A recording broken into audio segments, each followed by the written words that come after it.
Frantuguais Mag numéro 76. Nous sommes en direct de Paris dans les studios du Frantuguais Mag. Je suis avec mon invité, Adeline Moraes Afonso. Olá! Olá! Tudo bem? Tudo. E contigo? Tudo bem. C'est bien, ça y est, on est en mode pote au café, ça y est. C'est mercredi. Nous sommes le mercredi 24 avril. Demain, c'est le 25 avril. Tadadadan, tada. Du coup, mise en scène, décor. J'ai le plaisir d'être avec mon invité en direct sur Facebook. Et on va tout de suite également aller en direct sur Instagram, puisque depuis le mois d'octobre 2023, c'est le bonheur, la joie de la technologie, le Frantuguais Mag est en direct aussi bien sur Facebook que sur Instagram. C'est donc l'émission numéro 76, Frantuguais Mag numéro 76. Je suis en compagnie de Adeline Moraes Afonso, qui est doctorante en France et au Portugal. C'est bien ça? C'est bien ça. Bon, on va découvrir ta vie, ton parcours, tes passions, ta double culture, porque vais falar em francês, mas também vais falar em português? Sim, como quiseres. Eu adapto-me. Puisque j'ai le plaisir de recevoir une invitée qui partage sa vie entre, on va dire, la France et le Portugal, entre Paris et entre Lisboa. Atualmente, sim. Sim, devido à minha investigação, então atualmente estou em Lisboa, mas o meu percurso de ensino superior até ao momento foi maioritariamente em Paris. E on va découvrir que também gostas muito de Trás-os-Montes. Sim, de facto. Trás-os-Montes é o centre do mundo. Claro, concordo plenamente. Bonjour à toutes et à tous, j'espère que vous allez bien. Ça y est, vous êtes plusieurs dizaines à venir nous rejoindre en direct sur Facebook ainsi que sur Instagram. On a déjà un bonjour, boa tarde, Rocha Eusébio David. Olá, forte abraço do Luxembourg. Voilà, tu ne me croyais pas qu'on était regardé dans des dizaines de pays, mais si. Bien entendu, nous sommes regardés dans de nombreux pays. En France, donc en Europe, en Suisse, Belgique, Luxembourg, Portugal. Nancy Edgelopch. Olá, Nancy, qui était à Lisbonne, que j'ai rencontré donc lors du spectacle Portugal, voyage au centre du monde, que j'ai eu la joie, le bonheur, le plaisir de jouer au théâtre Villaret à Lisbonne, et Nancy était là. Hola Nancy, tudo bem? J'espère que les cours se passent bien. On a aussi déjà plein de monde sur Instagram. Vous êtes 39 sur Instagram, vous êtes 36 sur Facebook. Il y a Maria Candida Abreu. Hola José, le bonjour de Toulouse, où je serai donc le 1er juin. Il reste plus que beaucoup de places. Elles partent très vite, donc n'hésitez pas à réserver. Et merci d'être venu voir le spectacle à Clermont-Ferrand. Merci à tous ceux qui sont venus voir le spectacle à Clermont-Ferrand vendredi 19 et samedi 20 avril dernier. C'était juste incroyable. Les deux dates étaient complètes depuis longtemps. Et puis, vous êtes restés longtemps après pour discuter, papoter, échanger, parler de double culture. Et parler de double culture, c'est aussi parler d'Europe. Tout à fait. C'est sur l'Europe, en fait, c'est ça, on va dire, le cœur de mon sujet de recherche. Mais en lien avec le Portugal aussi, là, en l'occurrence, donc l'histoire de l'intégration européenne du Portugal. Plus spécifiquement, les années 80, 90, mais on va pouvoir en discuter. On va en développer et j'en profite pour saluer Paris Latina, le partenaire de l'émission maintenant depuis quelques semaines, et Diane qui a préparé une question surprise que j'ai là, et question surprise que l'on va entendre tout à l'heure, qui était destinée, Diane Paris Latina, que vous pouvez retrouver sur sa page aussi bien Facebook et Instagram, et qui justement a une question très très très intéressante. Elle a fait ses petites recherches, et je pense que ça va être très utile aux gens qui vont nous écouter. Philippe Pernès, bonjour José. Hola Philippe, tudo bem? Demain nous fêtons le 25 avril. C'est une date importante pour le Portugal et quelque part aussi pour la construction de l'Europe, puisque grâce à cette date, l'Europe s'est agrandie puisqu'elle a pu accueillir d'abord le Portugal, l'Espagne, il y a eu la Grèce aussi, les 3 derniers pays d'Europe qui avaient une dictature militaire fasciste. C'est le 25 avril, ça a été le souffle. On a parlé du printemps arabe à un moment. Dans les années 70, le souffle était venu du Portugal pour mettre fin à tout cela en Europe. Tout à fait. En fait, le fait que le Portugal est devenu donc une démocratie, ça a effectivement ouvert la porte vers l'intégration communautaire, donc entrer dans les communautés européennes à l'époque. Oui, un an après la révolution des œillets au Portugal, c'est l'Espagne aussi qui a initié sa transition démocratique et À partir de 76, 77, quand en fait le régime s'est vraiment stabilisé, c'est là que des négociations ont commencé avec la communauté économique européenne. Et voilà, après de longues négociations, en 86, donc dans 2 ans, là on fêtera cette fois-ci les 40 ans de l'adhésion dans les communautés européennes. Là, oui, c'est devenu effectif. Le Portugal dans l'Europe, Europe démocratique. Et voilà, et donc ça, c'est aussi une des victoires, je pense, de la révolution des œillets. Et l'entrée en Europe, ça signifiait aussi ne plus avoir à passer les frontières en montrant un passeport, en se faisant contrôler. J'en parle dans le spectacle, c'est une scène qui est assez drôle, que les gens aiment bien, que le public... Tu étais à Lisbonne aussi, tu es venu voir le public. Tu es venu voir le spectacle à Lisbonne, à Lisboa, puisque tu m'as dit... attends, avant de te dire oui, je vais venir voir ton spectacle. Tu as dit, si je te fais rire, ça va, ça passe, je viens au Frantugues Mag. Yes, elle est là. Il y a Ana Barros qui était à Clermont-Ferrand samedi. Olá, Ana, tudo bem? Obrigado por estar presente no Frantugues Mag. Rita Pereira, olá de Strasbourg. Strasbourg. Eh oui, une ville importante pour l'Europe, pour le Portugal aussi maintenant, pour tous les pays européens. Tout à fait. C'est ce que l'on considère être une des capitales européennes, avec Bruxelles aussi, notamment Luxembourg. Le Luxembourg aussi, la ville de Luxembourg accueille aussi le siège de certaines institutions européennes. Et bien sûr, Strasbourg, le Parlement européen, que j'ai eu le plaisir de visiter de l'intérieur une fois, donc en 2018. À l'occasion du European Youth Event. Donc vraiment, tu peux le redire, European Youth Event. European. Désolé parce que mon anglais, mon Dieu, c'est catastrophique. Pas mieux. En fait, l'accent est mauvais. J'ai appris l'anglais à la base en France, donc est-ce que c'est peut-être pas à cause de ça que l'accent est pas trop bon? Alors que les Portugais, eux, l'apprennent avec les séries à la télé, quoi. C'est ça, et puis surtout que, je sais pas, les Portugais, ceux qui ont vécu donc, au Portugal et qui ont fait leur formation là-bas, sont hyper doués, je trouve, pour les langues. Leur accent est vraiment... Mais je suis d'accord, mais parce qu'ils n'ont pas l'habitude du sous-titrage que nous... ici, non, justement, ils ont le sous-titrage, mais ils n'ont pas le doublage comme nous. On a cette culture du doublage en France, qui est géniale, qui donne plein de travail aux comédiens, c'est génial. Et qui, par contre, du coup, fait qu'on entend voit très peu de films en langue originale, notamment en VO en anglais, alors qu'au Portugal, c'est monnaie courante. Et du coup, ils ont un niveau de compréhension et donc de parler dès leur plus jeune âge. Et on sait tous que plus vite on entend des langues étrangères en étant jeune, et mieux après, on va s'exprimer dans ces langues. En fait, d'ailleurs, petite curiosité, c'est justement quand je suis allée habiter pendant mon adolescence au Portugal que, bizarrement ou logiquement, mon niveau d'anglais s'est amélioré. Parce que justement... Ça ne m'étonne pas. Je voyais en fait les films cette fois-ci en sous-titré, et donc voilà, au niveau de la compréhension, de la prononciation des mots, ça s'est vachement amélioré justement à cause de ce que tu viens de dire. Vive l'Europe. Oui, tout à fait. Vive le monde. Tout à fait. Là-dessus, je suis tout à fait d'accord. Ouais. Vive l'humanité, quoi, en gros. Je suis d'accord. Alors justement, on a plein de questions. On a Belin qui nous dit un bonjour de Pau. Hola Pau, tudo bem? On me demandait tout à l'heure quand est-ce que je vais aller jouer à Strasbourg. Déjà, la date de Nancy est ouverte et vous pouvez réserver pour Nancy. Ce sera dans quelques mois, mais n'hésitez pas à réserver parce que ça part très très vite. Adeline Moraes Afonso. Déjà, je suis vraiment très content de te recevoir. On s'est vu pour la première fois il y a à peu près un mois à la Maison du Portugal. En France, à la cité universitaire. Un avant-goût de l'Europe et de la citoyenneté du monde, on peut dire. Oui. J'y étais pour parler en fait des élections européennes qui vont avoir lieu donc en juin, et à la fin donc tu nous as fait un petit teasing de ton spectacle, d'où en fait aussi la possibilité en fait de parler. Et du coup, moi, je te suivais. Je t'avais découverte au travers de LinkedIn. Voilà. J'ai été intéressé par ton parcours, par ton travail, ton recherche, puisque tu es doctorante. Est-ce que tu peux nous expliquer en quoi ça consiste exactement? Et doctorante à cheval entre deux pays, France et Portugal. Et quel a été ce parcours? Qu'est-ce qui t'a amené à cette passion des études? As-tu commencé en France? As-tu commencé au Portugal? Est-ce que tu peux nous raconter un peu tout ça? Alors, pour commencer, parce qu'après je pense que c'est ça aussi qui explique pourquoi aujourd'hui je me retrouve donc doctorante à cheval sur deux pays. En fait, à la base, je suis née donc en France. Où ça?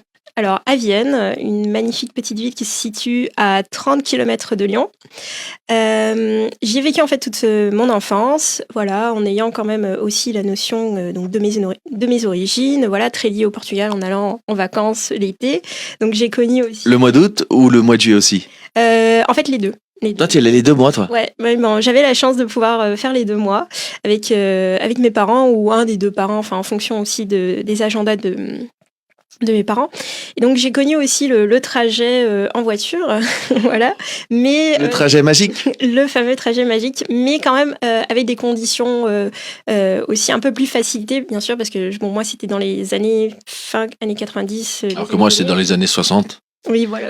40, 50, c'était au siècle dernier. Donc, Merci, j'aime beaucoup ta remarque. Non, je voulais pas. Tu m'as dit que tu faisais surtout de l'humour en français, je confirme. Oui, bah en fait, bon, je voulais pas en fait t'attaquer là-dessus, voilà. Mais voilà, enfin c'était plus facile dans le sens où en fait voilà, on n'avait pas à faire la queue pendant des heures pour passer les frontières. Mais donc voilà. Et en fait en 2009, mes parents ont décidé de déménager en fait au Portugal, de revenir aux origines. Et donc pour moi ça a été la découverte et là pour le coup full découverte vraiment de ce que c'est que la culture portugaise et puis ce que c'est que de vivre en tant que Portugais au Portugal. Donc j'y ai vécu toute mon adolescence. Voilà. Tu es devenue donc une Française avec la nationalité portugaise déjà lorsque tu es née, Oui. revenue au pays. Tu étais française ou portugaise ou les deux? Comment tu t'es sentie, toi?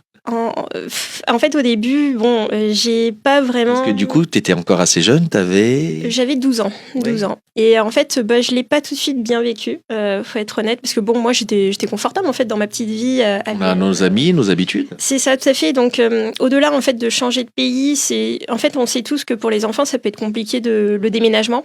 Tout simplement. Et ça avait été un peu compliqué au début, mais il faut dire que les Trans-Montagnes, ils savent nous mettre à l'aise quand ils le veulent et tout. Et en fait, au bout on va dire de 1 an, la première année c'était un peu compliqué pour moi, mais après, au bout d'1 an, là j'ai commencé vraiment à mieux m'adapter. Et puis le lycée, j'ai adoré. J'étais dans une classe avec des gens merveilleux, avec qui je suis encore amie aujourd'hui. Et donc ça a été vraiment une expérience de fou.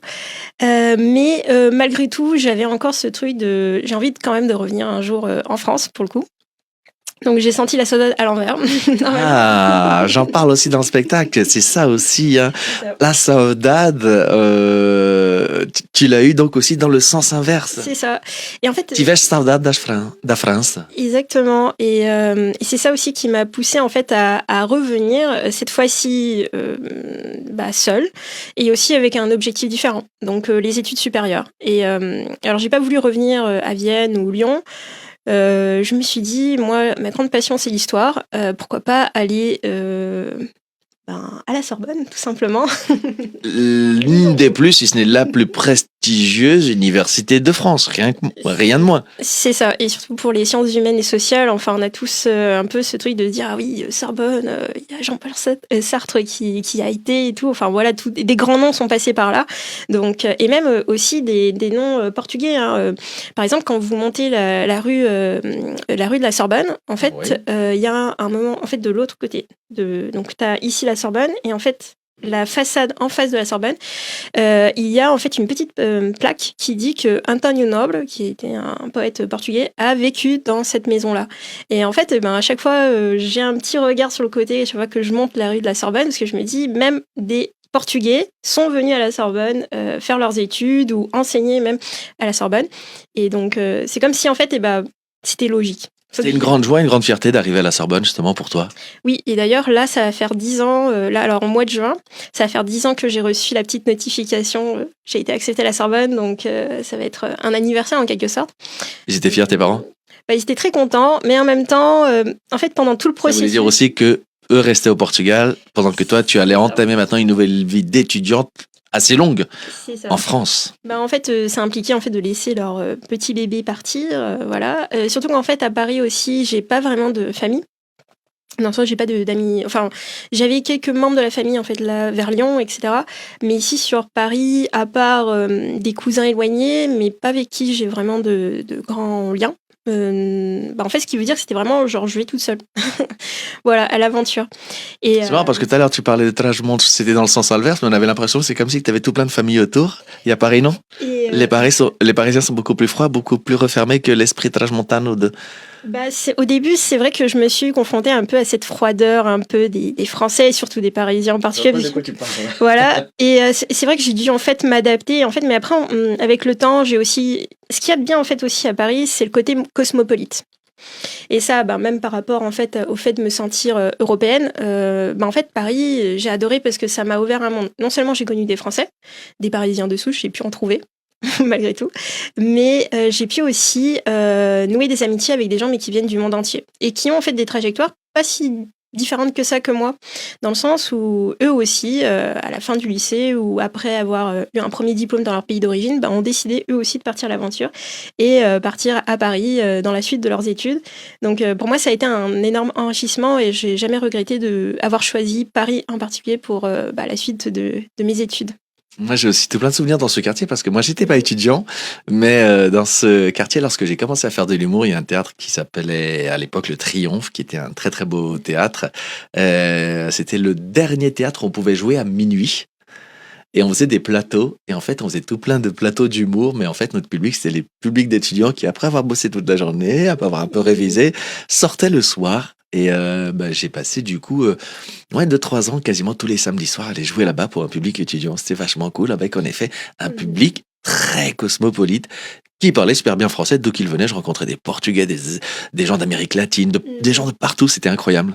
En fait, oui, ce quartier-là, donc le quartier latin, en fait, est réputé pour. Enfin, c'est toujours très animé, hein, et ça, tout au long de l'année, il y a effectivement aussi beaucoup de touristes qui passent par là, mais c'est là aussi où se retrouvent traditionnellement les étudiants parisiens.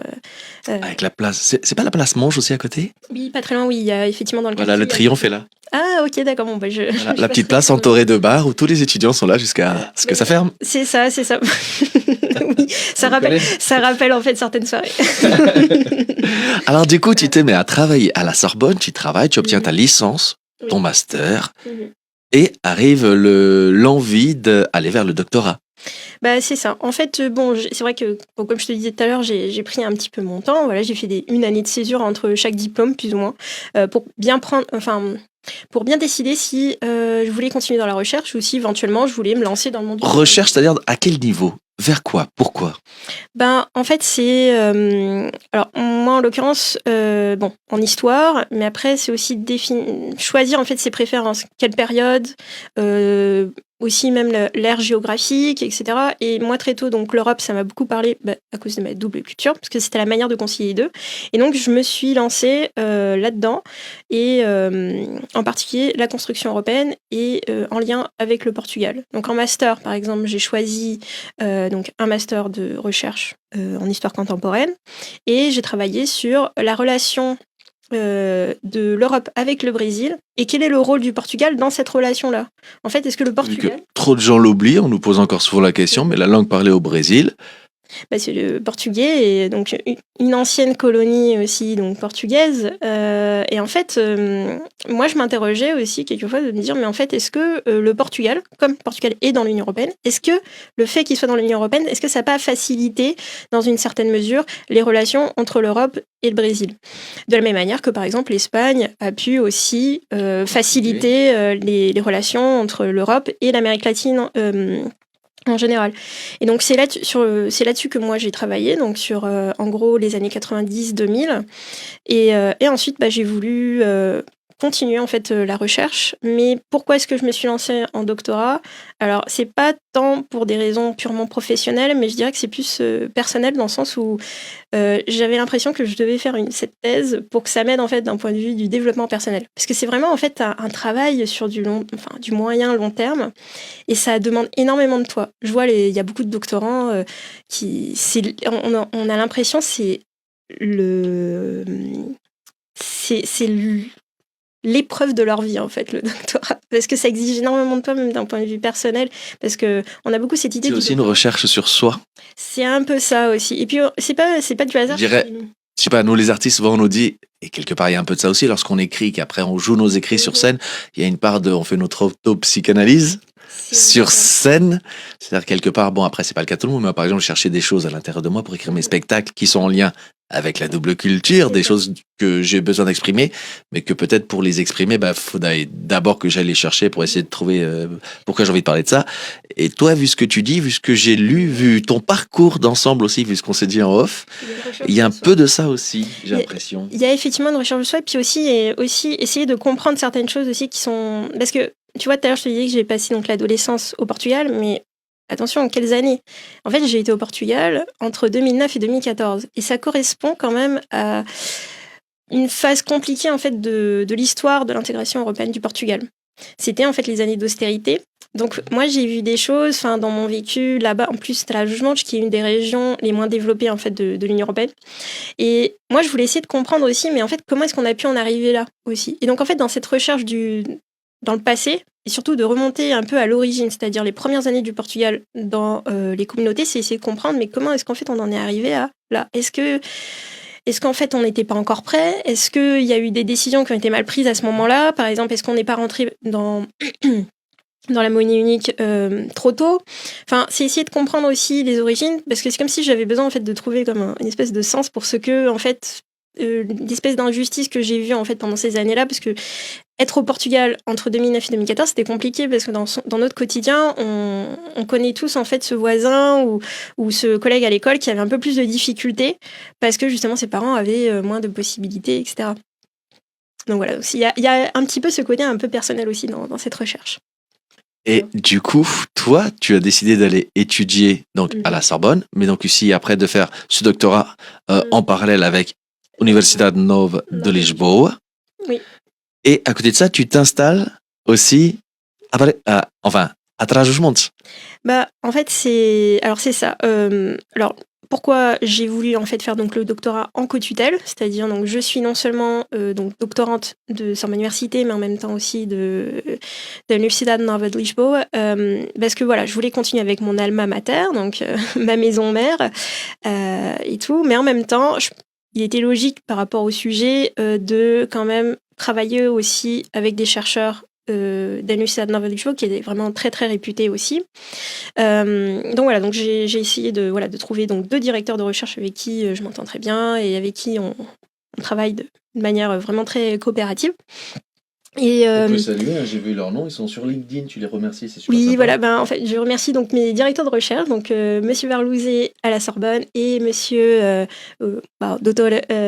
Severino Teixeira, donc de l'Universidade Nova de Lisboa, parce que pour moi, pour l'instant, c'est en train d'être une excellente expérience de travailler avec les deux. En fait, les deux m'apportent des outils très utiles pour ma recherche, et je sais que c'est pas toujours facile en tant que doctorant d'avoir des bonnes relations aussi avec les directeurs de recherche. Quelquefois, il y a un manque on ressent comme si on était abandonné, etc. Mais là, dans cette relation-là, le fait aussi d'en avoir 2 aussi, bon, j'exige pas tant aussi de chacun, je peux un peu switcher quand il le faut, mais en tout cas, ouais, j'ai rien à redire là-dessus, je suis très contente pour le moment, il y a pas de souci. Et oui, donc, dans ce parcours-là, du fait d'être entre 2 universités, donc là, les 2 premières années, je les ai faites à la Sorbonne. Et là, cette année, je suis donc à Lisbonne. Donc, ça me permet aussi de connaître un petit peu la vie lisboète. Parce que je sais très bien ce que c'est que d'être parisienne, en quelque sorte. Mais maintenant, c'est aussi découvrir un petit peu ce que c'est que de vivre dans la capitale portugaise. Et c'est top. C'est sympa. Moi, j'adore. C'est sympa. Alors, peut-être que j'aurais dû aller à Lisbonne en étant un peu plus jeune, où j'avais encore vraiment l'envie de faire dans les années 50, 60 comme moi. C'est ça que tu veux dire. Je vois que tu l'as très mal pris. Pas du tout. Moi, je suis de Trás-os-Montes. Je suis pas susceptible. Attention. Les Trás-Montanes, c'est bien connu. Nous, on n'est pas susceptibles. Nous, on peut faire des blagues sur nous. Il y a aucun souci. Là-dessus, je pense qu'on a un point commun. La susceptibilité. Pas du tout. Non, c'est ironique. mais en fait, c'était plus dans le sens où j'aurais profité un peu plus de la nuit nocturne à Lisbonne. Bon. J'ai pu en profiter à quelques occasions par le passé, mais plus en mode vacances. Mais par exemple, je vois, il y a beaucoup d'étudiants qui font leur Erasmus à Lisbonne. C'est au Bayreuth. Alors que bon, le Bayreuth, oui, je l'ai essayé, mais il y a fort longtemps, mais plus en mode vacances. Mais c'était tout aussi bien. c'était sympathique. Du coup, Paris, Lisbonne, France, Portugal, l'Europe, c'est quelque chose d'important pour toi. Du coup, au fur et à mesure de tes études, mais déjà, c'était déjà le cas dans tes convictions. Oui, tout à fait. Parce que même dès que je suis arrivée à la fac, en fait, je me suis intéressée aussi tout ce qui est engagement associatif et tout. Et très tôt, en fait, j'ai compris que l'Europe, c'était une manière en fait, de concilier mes deux cultures. Mais en même temps, l'Union européenne telle qu'elle est, et surtout en plus comme je l'étudie avec ma recherche et tout, j'ai aussi un regard assez critique. Mais là, d'un point de vue plus politique, je pense qu'elle devrait évoluer dans un sens. Et moi, le sens dans lequel je pense qu'elle devrait évoluer, c'est dans le sens d'une fédération européenne. D'où, en fait, après un engagement qui va faire aussi quasiment 10 ans, un engagement donc militant et fédéraliste. Donc, en gros, pour une fédération européenne, même si je pense aussi la fédération, on va dire même au niveau mondial ou même au niveau plus local. C'est-à-dire que je pense que ce système-là politique, ce serait le plus adéquat, je pense, pour faire en sorte que les citoyens se sentent plus représentés aussi. Et qui est vraiment une voix. Parce que j'ai l'impression que quand c'est trop centralisé, c'est comme si en fait après le citoyen n'a pas vraiment une voix en fait. C'est eux là-haut qui décident et nous là, on subit plus qu'on participe vraiment à la prise de décision. Et je pense que dans un système fédéral, là ça inverse un peu la dynamique. Mais justement, Paris Latina, alias Diane, que je salue. Hola Diane, tudo bem? Diane avait une question liée à l'Europe. Hop, c'est bon. C'est la question surprise. Depuis maintenant quelques semaines, il y a la rubrique La question surprise avec la question de Diane, alias Paris Latina, news que vous pouvez retrouver sur Facebook et sur Instagram. Donc je vais monter le son à fond. Elle me l'a envoyé et elle est liée justement à tout cela. Donc... Février 2024, vous avez sorti votre single Seigneur Non, Amour. c'est pas celle-là, c'est celle-ci. J'ai pas sorti de single. À l'approche des élections européennes qui auront lieu en France précisément le 9 juin 2024, j'aurais souhaité connaître les informations nécessaires pour les citoyens portugais qui vivent en France et qui aimeraient voter à cette occasion pour élire les députés au Parlement européen. Merci. Voilà. Tu parlais d'Europe, tu parlais du Parlement, tu as aussi plus ou moins parlé de représentativité. C'est vrai qu'aujourd'hui, même moi par exemple quand je parle avec mes parents, ils savent pas du tout comment faire. Ils sont d'origine portugaise et vivent en France. En fait, alors il faut distinguer aussi quelle est sa propre situation. Une chose, c'est si par exemple on a la double nationalité ou si on a juste une des nationalités. Si on est juste luso-descendant avec nationalité française, donc là, il est question d'élire que les députés français au Parlement européen. D'accord. Et donc là, le 9 juin, il suffira qu'ils aillent au bureau de vote de leur commune pour voter. Ensuite, il y a par exemple dans mon cas, parce que c'est vrai, j'ai oublié de le dire tout à l'heure, mais moi je n'ai pas de nationalité française. En fait, le fait de faire autant de va-et-vient a fait que, par exemple, normalement c'est à l'âge de 16-18 ans qu'on propose la nationalité, parce que en fait moi quand je suis née, on me l'a pas donné tout de suite parce que mes parents étaient tous les deux portugais. Ouais. Il fallait que j'attende 16-18 ans. Sauf que à ce moment-là, moi, j'étais au Portugal. Et quand j'ai fait 18 ans, je suis revenue. Mais sauf qu'il faut avoir 18 ans, mais que les 5 dernières années, j'ai été en France. Ah, c'est vrai, j'avais oublié cette règle du temps passé en France. Donc, c'est 5 années, d'accord. C'est ça, c'est à l'âge de 18 ans. Il faut quand même que, même si j'ai le droit du sol, parce que je suis née ici, en fait, il aurait fallu que les 5 dernières années, je sois en France, sauf que non, j'étais au Portugal. Et donc, maintenant, pour avoir la nationalité, j'y ai droit, vu que j'ai le droit du sol et que j'ai même déjà 2 diplômes aussi de l'enseignement supérieur français. Enfin, j'ai tout plein de critères positifs là-dessus. En fait, ça implique de faire donc une demande de naturalisation. D'accord. Donc, beaucoup d'administratifs que je dois dire. En fait, jusqu'à présent, j'ai pas vraiment eu une situation où j'avais besoin vraiment impérativement de la nationalité française. Donc du coup, tu es de nationalité portugaise. Et donc toi, tu vas être confronté aussi à cela le 9 juin. Comment voter si tu es en France ? Alors, il se trouve que tu es à cheval entre France et Portugal, mais comment vas-tu, toi, voter ? Comment ceux qui sont les Portugais en France, eux, peuvent voter ?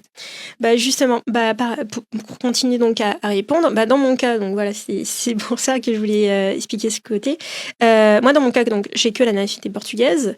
Donc moi, j'ai le choix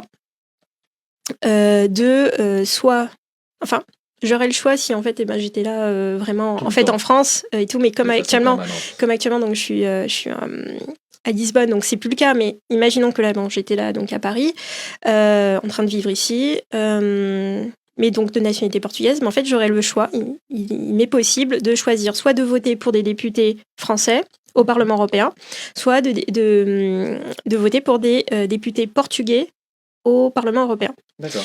Alors, si mon souhait c'est de élire et de voter pour des députés français. Donc, déjà, première chose, pour Oui. répondre un peu à la question, même les Portugais qui sont donc ici, de nationalité portugaise en France, ont le choix de, comme c'est les élections européennes, C'est ça. peuvent choisir de voter soit pour les députés français pour l'Europe, soit pour les députés portugais du Portugal. Déjà, il y a ce choix qui est possible. Si, c'est comme en fait pour les municipales aussi, les Portugais, enfin tous les ressortissants européens, ils ont le droit de voter ici en France pour élire le maire de leur commune. Par contre, ils n'ont pas le droit donc de par exemple participer aux législatives ou aux présidentielles, mais dans le cas des municipales et des élections européennes, c'est possible en étant ressortissant européen. Donc là, donc j'ai le choix.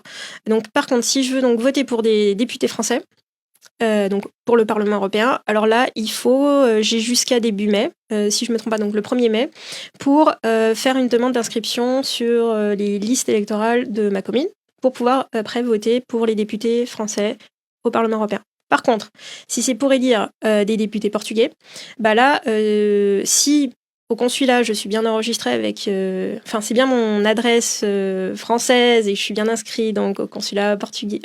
consulat, par exemple, là, à Paris, je suis balisée pour le consulat portugais, donc à Paris, si l'adresse que j'ai indiquée, c'est bien une adresse ici en France, en tout cas dans la circonscription qui est dépendante du consulat de Paris, c'est au consulat de Paris que je vais voter le 9 juin pour élire les députés portugais pour le Parlement européen. Voilà. Donc, mais d'abord, donc, il faut s'assurer que les consulats a les bonnes informations concernant mon adresse. Parce que si, par exemple, mon adresse elle est en fait au Portugal, parce qu'il y a beaucoup de personnes qui, en fait, pour le consulat, l'adresse qui communique, c'est l'adresse du Portugal. Alors là, c'est plus possible donc de voter. Donc, voilà. Première chose à faire, choisir si on veut voter pour les députés européens de France ou du Portugal. Si on veut voter pour les députés de France, on va après à la mairie de où on vit pour se faire inscrire sur les listes électorales. C'est ça. Si on veut voter pour les députés portugais, il faut d'abord aller faire la démarche au consulat pour voir s'ils ont la bonne adresse qui correspond en France à l'endroit où on réside. Ça, c'est facile à vérifier. Il suffit d'aller sur Internet. C'est le site. C'est un site qui est dépendant en fait du Ministério da Administração Interna. C'est le SGMAI, je crois, qui en fait en gros dessus vous mettez en fait vos coordonnées, la date de naissance, je crois, et puis le numéro en fait de cartão de cidadão. Et en fait, ils vous disent où est-ce que vous êtes inscrit. En fait, quelle est votre circonscription en fait de vote. Voilà. Donc, si vous êtes rattaché en fait à une commune au Portugal ou si vous êtes rattaché en fait à un consulat. Donc là, si effectivement vous êtes rattaché au Portugal, en fait, c'est là-bas que vous devriez voter. Si en fait si vous voulez changer, là je crois que c'est un peu trop tard parce que normalement il faut pour faire des changements en fait d'adresse et pour que ce soit la nouvelle adresse qui soit prise en compte, je crois qu'il faut que ça soit fait 60 jours avant la date du vote, et je crois que là c'est déjà trop tard. Voilà, donc la seule solution c'est de voter après pour les Français éventuellement. Donc si on est dans le cas de juste avoir dans le cas où en fait notre adresse elle est rattachée en fait au Portugal. Voilà. Mais attention, pour ceux qui donc ne sont pas français, là il y a une deadline qui arrive, c'est début mai. Donc si je me trompe pas, c'est 1er mai si c'est en présentiel, 3 mai si c'est en internet ou l'inverse, à vérifier. Mais voilà, c'est début mai, donc il faut faire ça maintenant. Et oui, donc première chose à faire, c'est vraiment de décider pour qui est-ce qu'on a envie de voter, déjà, d'élire. Est-ce qu'on se sentirait plus représenté par des Français au Parlement européen ou par des Portugais? En fait, quand on vit en France, je me dis, peut-être que c'est plus logique peut-être de voter pour des députés français parce que en prenant des décisions, ils vont penser français, mais c'est-à-dire les gens qui habitent en France. Là où ils sont installés et là où ils passent la plupart de leur temps. C'est ça. Ou alors que les députés portugais, eux, vont quand ils vont prendre des décisions, voter, ils vont penser plutôt en fait de manière nationale, donc c'est-à-dire les gens qui m'ont voté pour moi, donc en fait les Portugais du Portugal. Donc voilà, mais après ça c'est une décision individuelle. Chacun. Mais c'est une première étape importante avant même de savoir comment voter. Faire ce choix. Par exemple, je ne savais pas, moi, qu'on pouvait choisir de voter soit pour les députés de France, soit pour les députés du Portugal. Moi, j'ai la double nationalité. Comment ça se passerait, par exemple, pour moi? Est-ce que j'ai le choix? J'ai vu passer, il y a la possibilité de voter pour les deux lorsqu'on a la double nationalité, c'est vrai? En fait, normalement, on n'a pas le droit de voter en fait 2 fois. Normalement, c'est pas possible. Il faut se faire un choix. Après, il y a des gens qui ont, j'ai entendu des histoires, qui ont réussi à des moments donnés à voter pour les deux, mais de plus en plus, il y a ce croisement de données. Oui. Donc, c'est de plus en plus impossible, enfin, techniquement, de le faire. Mais bon, moi, je trouve ça toujours drôle quand il y a des histoires un peu.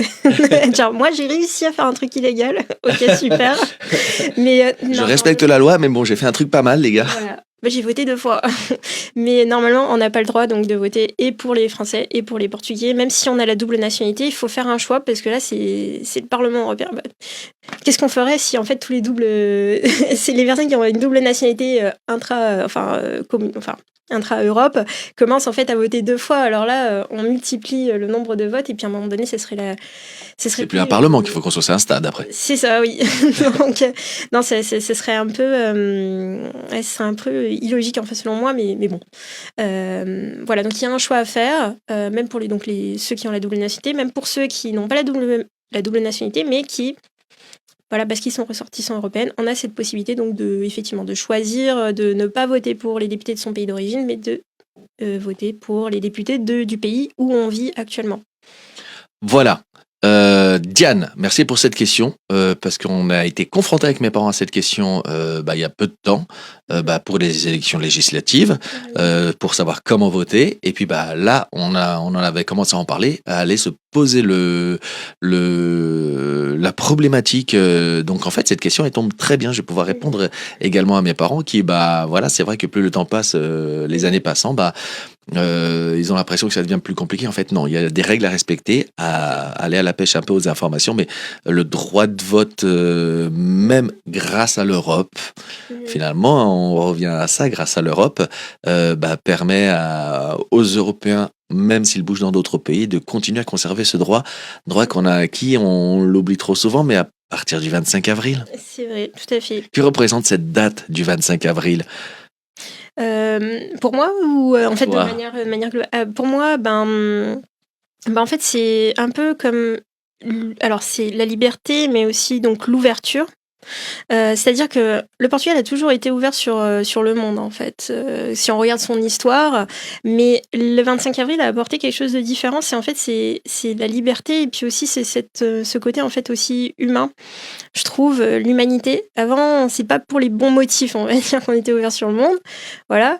Donc avec l'empire colonial, etc. Là, avec le 25 avril, les Portugais qui ont vraiment je pense que c'est un truc naturel chez nous de s'ouvrir au monde, de partir ailleurs, à la découverte, mais cette fois-ci avec un autre état d'esprit.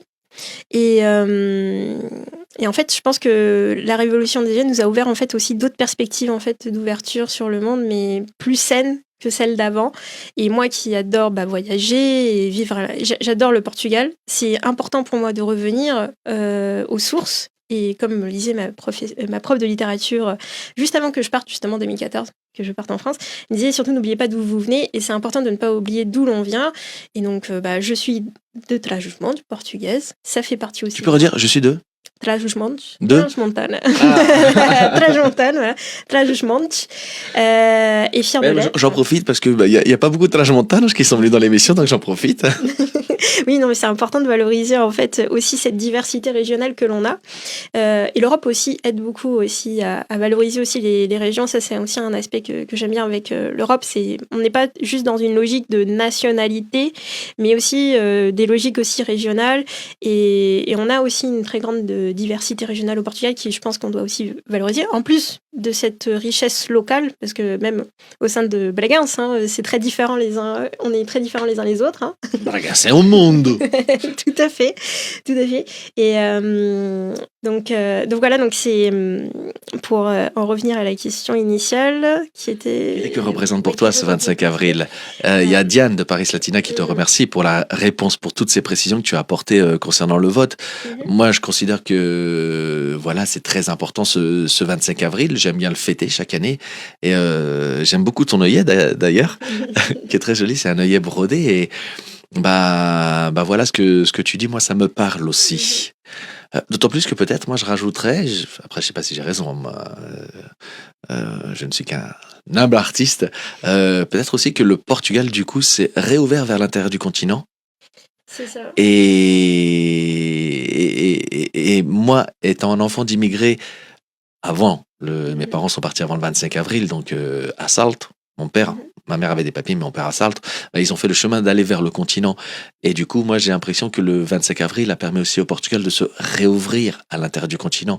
Là où il y avait, je sais pas, les chiffres sont jamais exacts, mais 1, 2, 3, je sais pas, 3, 4 millions de Portugais qui étaient partis s'installer. En fait, c'est ça je pense, une des grandes victoires en fait du 25 avril, c'est que voilà, avec par exemple Salazar, on était de Costas Viradas para a Europe. C'était beaucoup, oui, le monde, mais quel monde? C'était donc l'empire colonial. Et en fait, même s'il y avait dans une certaine mesure de la coopération avec les autres pays européens, c'était pas la même chose. Là, avec le 25 avril, on a envie même de participer à ce projet de construction européenne. On va aller plus loin dans l'intégration européenne. Et donc, c'est cette période-là que moi, j'étudie pour le coup. Et il y a effectivement un changement de posture.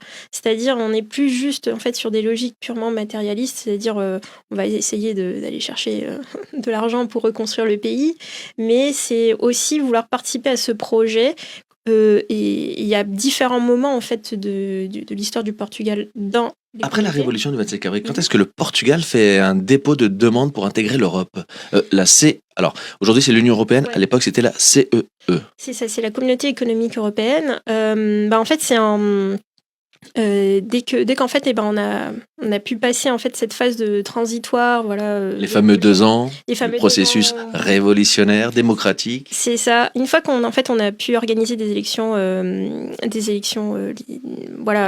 démocratiques et qu'on a eu donc une constitution qui a été votée et actée, là en fait, première chose qu'a fait le Portugal par rapport à l'Europe, ça a été de faire une demande d'adhésion, donc dès 76, mais au Conseil de l'Europe, qui en fait est une des organisations européennes où là il y a beaucoup plus de membres que ce que nous on a dans l'Union européenne, qui en fait est plutôt une organisation en fait de coopération mais assez large, plus que parce que en fait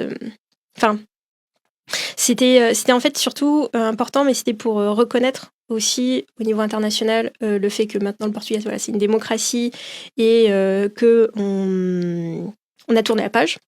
Et juste après, donc 1 an après, c'est là où le premier gouvernement avec Mário Soares a aussi fait donc une autre demande, mais cette fois-ci c'est auprès donc de la CEE, Communauté économique européenne, qui a été donc d'abord actée par le Conseil européen et ensuite après analyse voilà de la Commission, ils ont donc aussi accepté donc cette demande, et c'est à partir de là que je crois à partir de 78 qu'on a commencé les négociations. Et ça a été des négociations qui ont duré relativement longtemps parce que justement il y avait quand même si ça y est, le Portugal était une démocratie, il y avait quand même des choses à consolider, on va dire, à travailler, non seulement d'un point de vue économique. C'était une jeune démocratie, tout était à construire, tout était à faire, et on en a parlé en off, on le redécouvre à chaque fois au 25 avril, mais moi je trouve qu'à la fois le chemin était long, mais en même temps, je trouve très court, rapide, les deux. Parce qu'on était vraiment parti de la dictature la plus longue et la plus vieille d'Europe à un pays très rapidement hyper ouvert, hyper démocratique, qui a voté plein de lois très rapidement modernes par rapport à tout plein d'autres pays en Europe déjà en place. Et ça, c'est aussi dû beaucoup à certains personnages politiques qui, en fait, pendant leurs années d'exil, ont été à l'extérieur et donc ils ont aussi acquéri beaucoup de connaissances de ces autres pays qui étaient déjà des démocraties et qui, en fait, ont ramené en fait ces valeurs-là démocratiques et aussi européennes. C'est pour ça, c'est pas pour rien qu'en fait Malus Ouaj, par exemple, lui, il a vraiment insisté que en fait, il a vraiment associé démocratie, intégration européenne. Les deux ne vont pas sans l'un. Et donc, dès qu'on a pu stabiliser un peu le régime, tout de suite, on fait une demande en fait d'intégration, enfin, en gros, d'adhésion à la Communauté économique européenne, parce que ça sera une manière aussi de nous aider à consolider le régime pour éviter qu'éventuellement, à un moment donné, on ait un coup d'État ou qu'on revienne en arrière, quoi. Ouais. Surtout qu'en plus, à ce moment-là, on était aussi dans un contexte de guerre froide. Et il y avait aussi des petites tensions comme ça à droite et à gauche, on va dire ça comme ça. Donc voilà, donc c'était fragile et c'est pour ça que c'était important aussi que l'Union européenne soit, enfin à ce moment-là les communautés soient là présentes pour aussi soutenir en fait cette jeune démocratie, que ce soit le Portugal ou même l'Espagne. L'Espagne aussi a eu énormément besoin aussi de ce soutien en fait européen. Et du coup, on a un coucou de Sandra Ferreira, Viva Liberdade. En 86, ils deviennent membres de la Communauté économique européenne. Je crois que le Portugal devient président dirige le Conseil assez rapidement. 86. Alors c'est la présidence du Conseil de l'Union européenne. La première qu'on a eue, c'était en 92, donc 6 ans après l'adhésion. L'Espagne, par exemple, qui est entrée en même temps, je crois que c'est en 89. Il est un peu plus rapidement que nous, mais nous, on aurait pu aussi le faire plus tôt. Mais ça a été une décision en fait du gouvernement de l'époque de attendre encore un peu pour vraiment bien se familiariser, en fait, on va dire comment ça fonctionne tout ça, parce que c'est un moment clé en fait, surtout pour un petit État. Et en particulier pour le Portugal, au milieu de pays, certains très très grands qui sont 4 fois et 5 fois plus grands. C'était important donc de profiter de ce moment où c'est nous, les présidents, le président de l'Union européenne, de optimiser le plus possible ces 6 mois qu'on a. Et encore aujourd'hui, c'est un enjeu. Il n'y a pas si longtemps que ça, on a eu la 4e présidence du Conseil de l'Union européenne en 2021. En plus, c'était dans le contexte Covid, donc il y avait aussi des enjeux là. Donc, le Portugal, à ce moment-là, préférait attendre un petit peu, le temps de bien cerner la chose, et après, faire une très belle en fait présidence. D'ailleurs, pour beaucoup d'analystes, en fait, la première présidence c'est la meilleure qu'on a eue, en fait, parce qu'on a montré qu'on était capable, en fait, d'un point de vue en fait de gestion, d'organisation administrative, etc., qu'on était capable en fait de vraiment de faire une bonne présidence et de s'adapter en fait finalement à cette bureaucratie qui était totalement différente de celle qu'on connaissait au niveau national. Et moi, du coup, je trouve que ça va dans le prolongement, mais quelques années après arrive l'Expo universelle de Lisbonne, qui est l'ouverture à nouveau au monde. En 90 et qui pour moi marque un pas aussi important, je trouve, à nouveau du Portugal qui s'ouvre encore plus au monde et le monde vient découvrir Lisbonne. 2004, on organise l'Euro de football. C'est ça, oui. On a des autoroutes, ouais, mais surtout les gens découvrent après tout plein d'autres régions du Portugal dans cette continuité, etc. Et tout ça, voilà, ça a été ce cheminement de l'Europe. Et quand on parle, moi je suis juste à côté, je vois les yeux qui pétillent, t'es passionné. Oui, Ça se voit que t'es passionné. Il y a à la fois cet attachement, ces racines, l'histoire de ce pays, l'histoire que tu portes en toi, même si tu as passé donc tes premières années en France. Et c'est comme si c'était partie intégrante. Et moi, je vois cette passion en toi. Oui, en fait c'est un sujet qui m'intéresse énormément et depuis des années. Mais c'est bien en fait de voir aussi comment ça a évolué avec le temps. Là, t'as pointé en fait certains moments, on va dire clés, assez représentatifs, on va dire, parce que c'est l'organisation d'événements, voilà. Un grand événement aussi dont en fait on s'orgueille beaucoup au Portugal, ça a été en fait le fait que le traité de Lisbonne, il était signé à Lisbonne pendant en fait la 3e présidence du Conseil de l'Union européenne. Ça, c'est aussi quelque chose que souvent on remet sur la table. Ah oui, nous, on a organisé en fait tout la partie finale en fait qui a permis donc la signature. Et donc ouais, il y a eu des moments où effectivement, le Portugal, malgré en fait sa taille, a su vraiment avoir un rôle quand même dans cette construction européenne, parce que là nous on fait partie d'une histoire encore qui est plus large, qui est en fait l'histoire de l'Europe, et le Portugal a réussi effectivement à des moments clés avoir un rôle quand même relativement important quand même. Ne serait-ce que déjà représentatif, mais même avec quelquefois des choses concrètes, on va dire. Il est déjà moins 10, 2h moins 10. Ça passe vite. Ça passe très, très vite. En tout cas, tu en as parlé beaucoup. On a eu la question de Paris Latina. Il y a des élections qui arrivent. Ces élections auxquelles on a le droit maintenant depuis donc 86. Demain, c'est les 50 ans de la liberté retrouvée, liberté démocratique. À l'époque, le MFA avait les 3D. Démocratisation, décolonisation, développement. Développement, exactement. Et on peut dire que quand même, ça a été un beau chemin parcouru. Alors, et que tout cela, ça fait aussi dans la continuité de ce que toi tu étudies et que après, quel sera le but, la finalité? Transmettre? C'est-à-dire... Parce je t'aurais coupé une dernière fois, mais comme il ne reste plus beaucoup de temps, mais il y a ce projet Magnolia. Oui, en fait, c'est ça. Après, pour la suite, alors moi, voilà, ce sujet me passionne, mais moi, ce que je vois, c'est surtout que j'apprends aussi à faire. C'est pas juste le sujet en tant que tel, la recherche, mais c'est aussi qu'est-ce qu'on apprend en fait avec ce travail de recherche, mais savoir faire, les outils en fait qu'on développe. Et moi, alors, voilà. Ce sujet-là, il tourne beaucoup autour d'un aspect en fait très personnel à moi, qui est la biculturalité. Et moi, j'aimerais l'explorer, mais sur un autre aspect qui est le bilinguisme et le multilinguisme. Quand je pense à l'après, j'ai pas forcément envie d'enseigner, mais j'ai un peu cette fibre un petit peu entrepreneuriale que j'ai découvert, et je me suis dit mais pourquoi pas me lancer moi dans mon projet qui aurait un impact quand même. Et je sais qu'en fait, par exemple, aujourd'hui, en tant que biculturel, même si les choses se sont améliorées dans la société, c'est quelquefois un peu difficile d'être biculturel, parce qu'on nous renvoie souvent à non mais en fait t'es pas comme nous. Toi, t'es de l'autre culture. Et quand on est avec l'autre culture, il dit ah non, mais t'es pas comme nous, toi, t'es de l'autre culture. Qui t'a dit que t'étais de l'autre côté.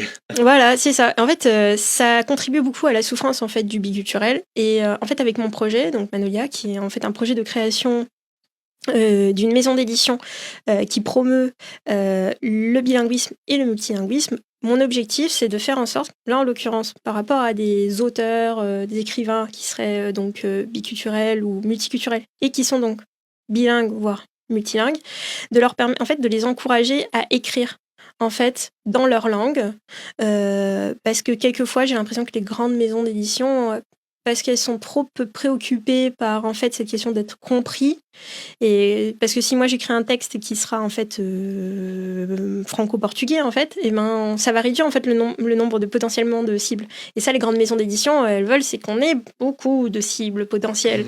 Donc ça, pour des préoccupations, voilà, de faire de l'argent, etc.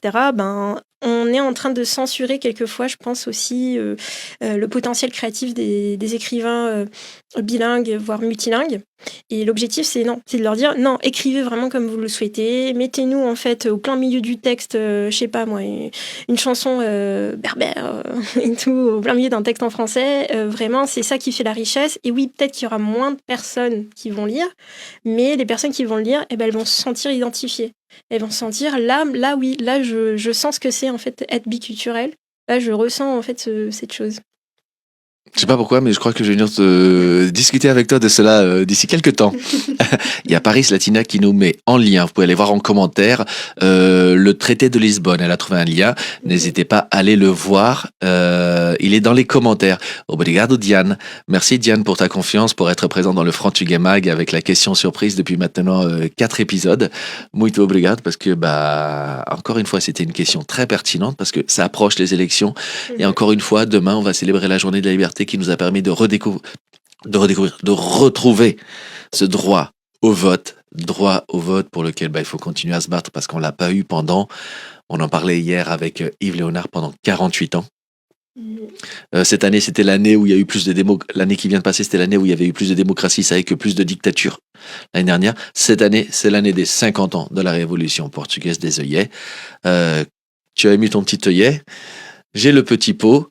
Il y a des vidéos que je sors depuis le début de la semaine. La première, c'était sur l'histoire de Céleste Caelo, celle qui a donné involontairement le nom de la révolution des œillets. Hier, là, c'était la deuxième vidéo sur Zec Afonso, celui qui a donné sans le savoir, une chanson à cette révolution. On dit souvent que la révolution des œillets, c'est une révolution qui a commencé en musique et qui s'est finie avec des fleurs. Il y aura une autre vidéo aujourd'hui en fin de journée, demain et vendredi pour célébrer ces 50 ans. 5 vidéos, 5 petites histoires qui ont fait la grande histoire de la révolution des œillets portugaise et qui a marqué le retour de la liberté, de la démocratie. Et je dirais aussi du développement, puisque tu as parlé de Trás-Montes. Moi, du coup, dans ma famille, on m'a beaucoup parlé et raconté que c'était comment Trás-Montes avant, Mhm. avant que n'arrive cette démocratie, cette liberté. Oui. Il faut pas oublier aussi des fonds européens. J'ai été joué dans des théâtres. S'il n'y avait pas eu les fonds européens, il n'y aurait pas eu des théâtres dans des villes de 2-3 000 personnes. Voilà, j'ai vu grandir et changer Trás-Montes, Mhm. une région que j'adore. Ce fut un plaisir de te recevoir. Tu seras toujours la bienvenue. Ça va être l'heure du mot de la fin. On a encore une fois débordé un peu. Mais c'est pas grave. Bonne fête de la Révolution. Dia da Liberdade, ne l'oublions jamais. Cette révolution est devenue au Dia da Liberdade. Merci à tous ceux qui soutiennent le Frantuguais Mag, Luso Journal, Bon Dia, la marque Frantuguais, que vous pouvez retrouver sur www.frantuguais.net. Merci à toutes et à tous d'être de plus en plus nombreux. 32 000 personnes ont regardé l'émission de Porto. C'est juste incroyable. Merci aux invités de répondre présent, d'accepter mes invitations pour venir passer 3/4 d'heure, 1 heure à papoter, à partager votre passion, votre double culture. Je vais te laisser le micro pour le mot de la fin. Muito obrigado a todos e a todas. Feliz Dia da Liberdade amanhã, dia 25 de abril 2024. Joyeux 50 ans de la révolution des œillets. Et je te laisse le micro. Eh bien, merci beaucoup. C'est gentil. Merci beaucoup, José, pour l'invitation. Ce fut un plaisir en fait de partager mon expérience en tant que biculturelle et bilingue. Et puis, mot de la fin, autant finir sur quelque chose de positif, c'est-à-dire vive la liberdade, vive la revolution, et lutter en fait jusqu'au bout pour en fait sauvegarder notre liberté, quoi. Tiens.